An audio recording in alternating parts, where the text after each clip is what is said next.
Assalamualaikum warahmatullahi wabarakatuh. Hari ini kita belajar mata kuliah pengantar akuntansi. Pembahasan kita hari ini yaitu kita akan membahas tentang jurnal khusus. Nah, apa itu jurnal khusus? Itu sudah dibahas di video sebelumnya ya. Yang dimaksud dengan jurnal khusus adalah jurnal yang dirancang secara khusus untuk mencatat transaksi yang bersifat sama dan sering terjadi atau berulang-ulang dengan tujuan agar dapat bekerja secara efektif dan efisien. Jurnal khusus yang biasanya digunakan dalam akuntansi dagang ini ada 5 macam, yaitu jurnal penerimaan kas untuk mencatat transaksi penerimaan kas, jurnal pengeluaran kas untuk mencatat transaksi pengeluaran kas, jurnal pembelian untuk mencatat transaksi pembelian secara kredit, jurnal penjualan untuk mencatat transaksi penjualan barang dagang secara kredit, dan selain keempat yang tadi juga ada namanya jurnal memorial yang merupakan mencatat transaksi yang tidak dapat ditampung oleh jurnal-jurnal penerimaan kas, pengeluaran kas, pembelian, dan penjualan. Oke, langsung saja kita ke soalnya. Ya, ini soal yang akan kita bahas. Dan ini yang tadi jurnal-jurnalnya ada jurnal pembelian, ada jurnal penjualan, ada jurnal penerimaan kas, ada jurnal pengeluaran kas, dan ada jurnal memorial. Setiap jurnal itu mempunyai format tabel yang berbeda-beda.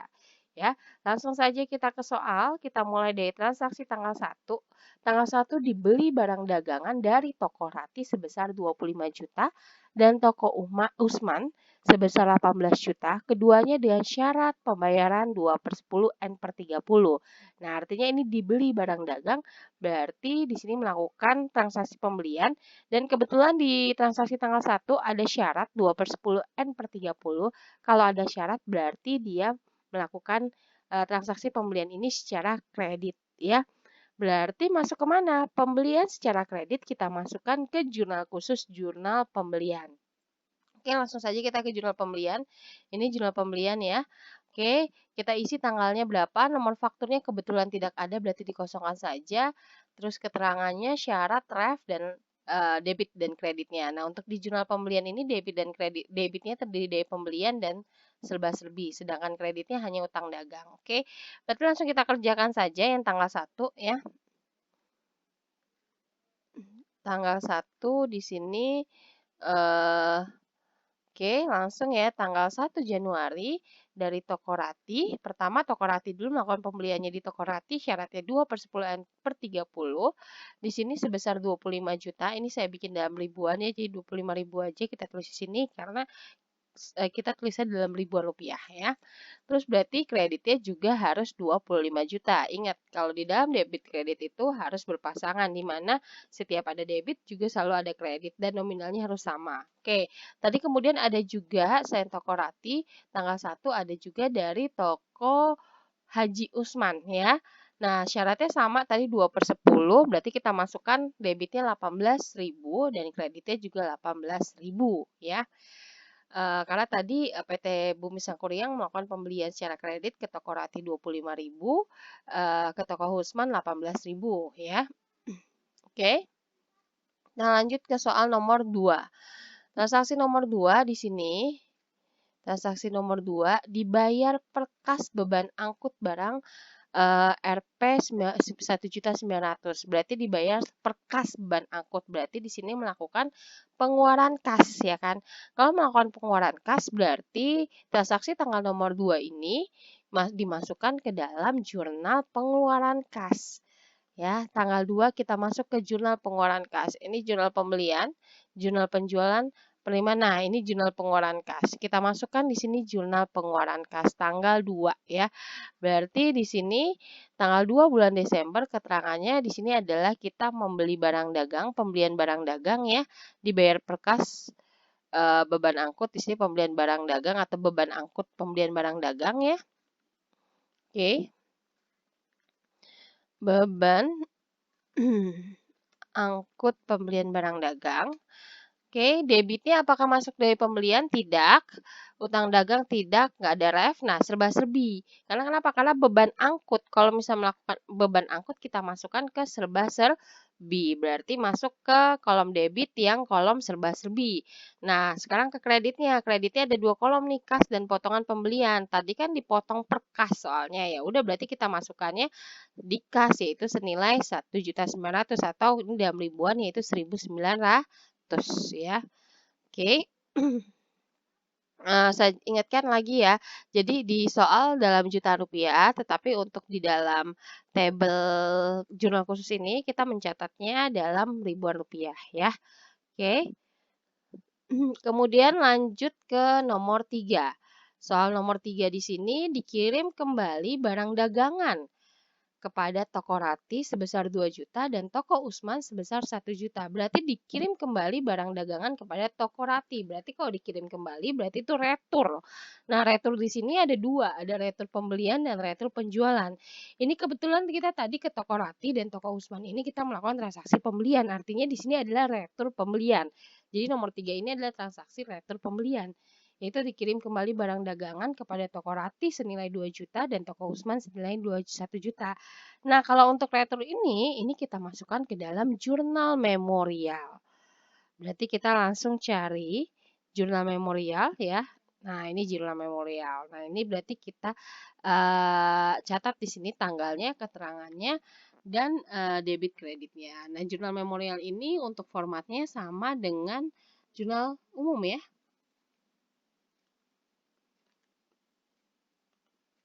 Oke.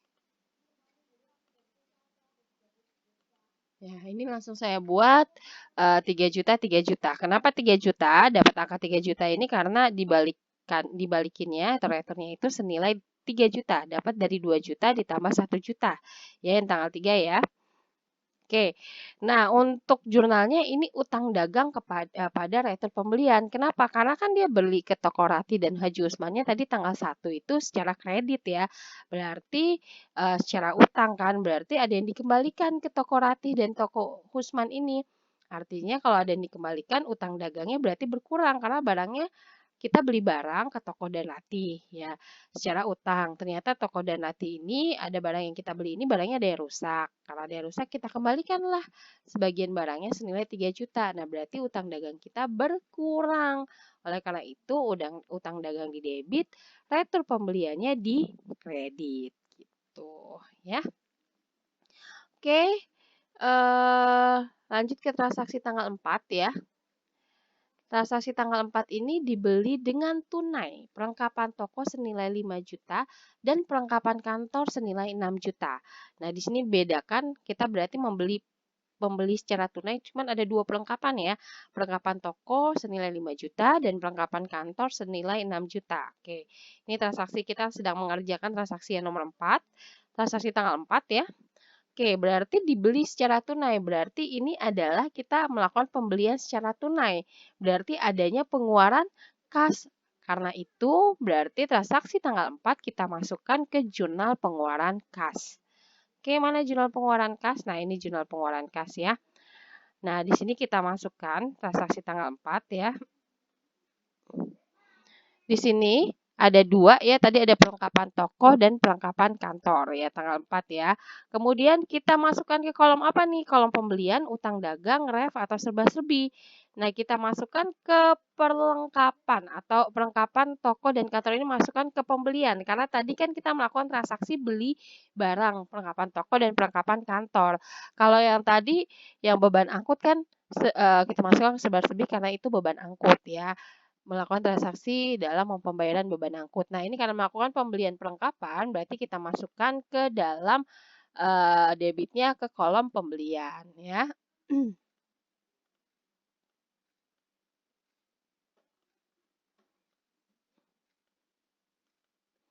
Oke. Di sini pembelian, oh ya, sorry. Saya ralat ya. Perlengkapan, sorry, kalau pembelian ini untuk melakukan kita masukkan pembelian barang dagang untuk melakukan menginput untuk pembelian barang dagang. Nah, tanggal 4 Desember ini pembeliannya pembelian perlengkapan toko dan pembelian perlengkapan kantor. bukan pembelian barang dagang. Karena bukan pembelian barang dagang berarti kita masukkan ke serba-serbi ya. Jadi saya ralat untuk yang tanggal 4 Desember pembelian perlengkapan toko dan perlengkapan kantor ini dimasukkan ke dalam debit yang serba-serbi, bukan ke pembelian. Kenapa? Karena yang masuk ke dalam kolom pembelian di jurnal pengeluaran kas ini adalah transaksi pembelian barang dagang ya. Nah, untuk kreditnya di sini ada kas dan potongan pembelian. Ada kas dan potongan pembelian berarti di sini kita masukkan di kas. Karena nggak ada potongan pembelian ya. Tadi kan kita beli secara tunai ya. Udah berarti kita langsung masukkan saja ke kas. Ya. Oke. Nah, sudah. Lanjut ke soal berikutnya tanggal 5. Dibayar per kas utang pembelian tanggal 1. Nah, berarti kita ini membayar pembelian barang dagang tanggal 1. Ya, berarti itu ada transaksi apa? Transaksi pengeluaran kas. Transaksi pengeluaran kas itu kita masukkan ke dalam jurnal pengeluaran kas ya. Oke, tanggal 5 untuk pembelian barang dagang tanggal 1. Nah, tanggal 1 berarti ini 25 juta dan 18 juta ini. Ingat ada syaratnya adalah 2/10 N per 30. Yang artinya kalau misalnya dia bayar 10 hari setelah transaksi, dia mendapat potongan 2% dan waktu pembayarannya adalah 30 hari. Nah, dari tanggal 1 ke tanggal 5, nah ini udah lebih dari 10 hari nggak? Enggak ya. Berarti sebelum sampai 10 hari. Karena belum sampai 10 hari, berarti dia dapat diskon atau potongan sebesar 2% ya. Karena tadi kita ambil dari syarat 2/10 N per 30. Oke, berarti kita langsung masuk aja ke jurnalnya. Berarti karena dia membayar utang, berarti kita masukkan ke jurnal pengeluaran kas ya. Oke. Nah, ini berarti di sini kita tulis adalah pembelian barang dagang ya.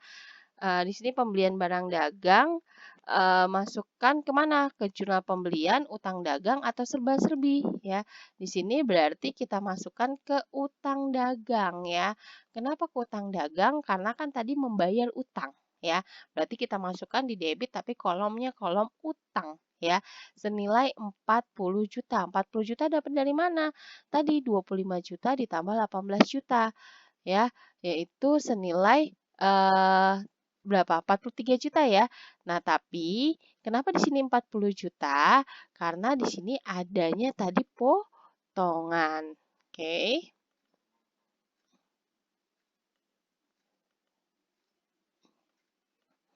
Oke, di sini berarti tadi ada, sorry ini belum ya. Nah, di sini kenapa 40 juta? Karena tadi adanya potongan pembelian yaitu senilai 2% ya. 2% yaitu senilai di sini kan tadi 25 juta ditambah 18 juta, seharusnya 43 juta ya. Nah, ini masih salah, ini seharusnya 43 juta.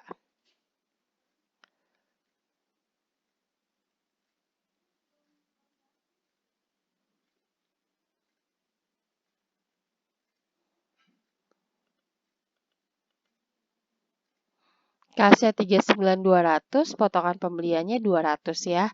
Oke, tanggal 5. Nah, kenapa tadi di sini kita jawabnya 40 juta? Kan seharusnya kan 25 tambah 18 juta kan seharusnya 43 juta, Bu. Kenapa kok jadi di sini jadi 40 juta? Karena tadi ada retur. Berarti ada yang dikembalikan. Returnya adalah senilai 3 juta. Berarti kan 40 juta kalau ada retur kita kembalikan senilai 3 juta. Berarti utang dagang kita tinggal 40 juta. Nah, kebetulan 40 juta ini ada potongannya 22%. Berarti 2% dari 40 juta ya. 2% dari 40 juta adalah 800. Nah, berarti ada potongan pembeliannya 800 dan berarti dia bayarnya 39.200 ya. Ingat di dalam debit kredit itu harus sama. Misalnya debitnya 40 juta, kreditnya juga 40 juta. Di sini kreditnya juga 40 juta gak? Iya, karena 39.200 ditambah 800 itu 40 juta. Oke, saya ulang yang tanggal 5 Desember. Jadi tanggal 5 Desember ini kenapa kita masukkannya 40 juta bukan 43 juta? Karena kan seharusnya dia tadi pembeliannya kan 43 juta. Ingat bahwa tadi kita ada mengembalikan retur senilai 3 juta. Artinya 43 juta dikurangi 3 juta yaitu senilai 40 juta. Kemudian dapat potongan 2%, artinya ada potongan pembelian. 2% dari 40 juta adalah 800.000. Kemudian ada kasnya 39.200 ya. Berarti dia bayarnya 39.200. Karena kenapa? Karena ada potongan 800. Oke. Next kita lanjut ke soal berikutnya ya, yaitu ya tanggal 8. Tanggal 8 ini dijual barang dagangan kepada PT Slamet, berarti jurnal penjualan nih ya, tanggal 8 ya, semua perhatikan nih tanggal 8, dijual barang dagangan kepada PT Slamet Bandung senilai 31 juta dan PD Karoma senilai 34 juta dengan syarat FOB Destination Point dan syarat pembayaran 2/10 N/30 ya. Harga pokok barang tersebut adalah 50 juta ya. Berarti kita menjual barang dagang nih kepada PD Slamet. Ingat FOB Destination Point artinya beban angkut barang sejak dari gudang sampai dengan gudang pembeli menjadi tanggung jawab si penjual. Oke. Berarti tanggal 5 yaitu penjualan secara kredit ya, karena ada syarat di sini ya. Karena penjualan secara kredit ada syarat, berarti kita masukkan ke jurnal penjualan. Nah, di sini kita masukkan ke jurnal penjualan ya. Oke, di jurnal penjualan ini debitnya cuma piutang saja, kreditnya cuma penjualan aja. Berarti kita masukkan tanggal 8 bulan 2019, nomor faktur yang nggak ada kita kosongkan aja. Tadi PD Slamet Bandung, yaitu sebesar, dia syaratnya FOB Shipping Point, yaitu sebesar 31 juta ya. Di sini kemudian ada lagi PD Karomah ya. Tanggal di sini PD Karoma syaratnya 2/10. Jadi untuk PD Slamet dan PD Karoma ini syaratnya adalah 2/10 N/30 dengan FOB Shipping Point ya. Jadi di sini tadi 34 juta dan penjualan kreditnya 34 juta ya, sama ya. Jadi debit di piutang 34 juta, kredit di kredit penjualannya 34 juta. Karena tadi jurnal penjualan itu merupakan mencatat transaksi penjualan barang dagang secara kredit. Nah, tanggal 8 bulan Desember tadi itu merupakan yang ini tanggal 8 bulan Desember ini merupakan transaksi penjualan secara kredit. Berarti kita masukkan ke dalam jurnal penjualan. Oke. Next kita lanjut yang tanggal 10 ya. Tanggal 10 dibayar beban angkut. Biaya kita lihat fokus ke tanggal 10 ya, dibayar biaya angkut pengangkutan barang yang telah dijual pada tanggal 8 Desember. Nah, berarti di sini ada pengeluaran kas karena kita bayar beban angkut yang tanggal 8 Desember ya. Oke, berarti pengeluaran kas kita masuk ke jurnal pengeluaran kas ya. Kita masukkan di sini jurnal pengeluaran kas. Ya, oke, ini tanggal 10 Desember. Berarti biaya angkut penjualan yaitu senilai 1.500.000 dimasukkan ke kolom serba-serbi ya. Jadi kolom pembelian ini digunakan untuk transaksi pembelian barang dagang. Kalau utang dagang untuk melakukan transaksi utang ya, pembayaran atau pelunasan utang. Nah, serba-serbi selain itu semua, selain pembelian dan utang dagang. Berarti biaya angkut masuk ke dalam serba-serbi, yaitu di debit serba-serbi senilai 1.500.000 dan kreditnya senilai juga kita masukkan di kolom kas 1.500.000 karena nggak ada keterangan potongan pembelian, ya udah kita masukkan aja ke kolom kas yaitu senilai 1.500.000. Oke, next kita masuk lagi ke soal tanggal 11. Diterima kembali barang dagangan dari PD Slamet senilai 2.500.000 dan PD Karoma senilai 1.500.000 ya. Kedua perusahaan telah dikirim nota kredit. Harga pokok barang tersebut adalah 2 juta. Oke, berarti kita masuk ke retur ini ya, karena kita menerima kembali barang yang sudah kita jual. Berarti masuk ke retur penjualan. Nah, yaitu senilai berapa? 2.500.000 untuk PD Slamet dan 1.500.000 untuk PD Karomah ya. Ini transaksi tanggal 11. Berarti kalau di total adalah returnya senilai 4 juta. Oke, berarti itu kita masukkan saja ke jurnal memorial ya. Kita masukkan ke dalam jurnal memorial. Nah, retur penjualan pada piutang dagang. Retur penjualannya di kredit, retur penjualannya di debit, piutang dagangnya di kredit, yaitu senilai 4 juta. 4 juta itu dapat dari 1.500.000 ditambah 2.500.000. Oke, sekarang lanjut ke transaksi tanggal 13 ya. Dibayar per kas, ya, dibayar per kas biaya komisi bagian penjualan senilai 600.000 dan gaji bagian kantor senilai 2.400.000. Berarti di tanggal 13 ini fokus semua ke tanggal 13 ya. Nah, tanggal 13 ini berarti jurnal apa nih? Dibayar per kas komisi bagian penjualan. Berarti jurnal pengeluaran kas ya. Berarti kita masukkan ke dalam jurnal pengeluaran kas. Nah, di sini kita masukkan. Oke. Ya, ada beban upah dan beban gaji ya kita masukkan.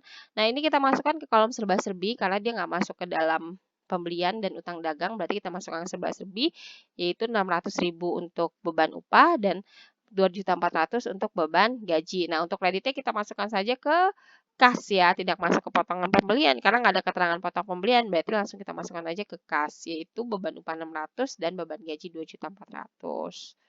Oke. Lanjut ke transaksi tanggal 14 ya, semua fokus ke transaksi tanggal 14. Diterima per kas harga penjualan barang tanggal 8. Nah, berarti ini ada yang bayar nih, kita jual barang tanggal 8 ya. Nah, tanggal 8 itu kan secara utang nih ya, kita jual barang ke PD Slamet dan PD Karoma secara utang ya. Berarti kita punya piutang ya, karena si Slamet dan Karoma ini bayarnya ngutang gitu ya. Nah, tanggal 14 mereka bayar nih ya. Nah, berarti dapat diskon nggak? Dapat ya, karena 2/10 N per 30. Dari tanggal 8 ke tanggal 14 itu nggak lebih dari 10 hari. Berarti dapat potongan senilai 2% ya. Nah, ingat tadi juga ada retur. Ya, ada retur di tanggal berapa ada retur tadi? Ada di tanggal 11, yaitu senilai 2.500.000 dan 1.500.000. Berarti senilai 4 juta ya. Berarti ada potongan 4 juta. Oke, kita lihat dulu tanggal 8 ya, karena di sini bayarnya tanggal 8. Berarti utangnya 31 ditambah 34 juta. Berarti kan utang dagang tanggal 8 itu senilai 65 juta.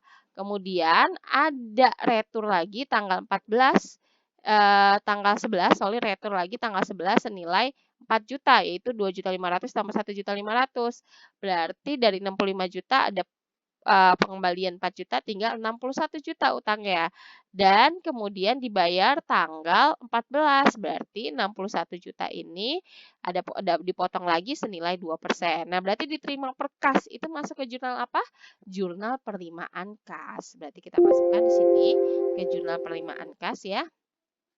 Kita cari jurnal penerimaan kas. Ini.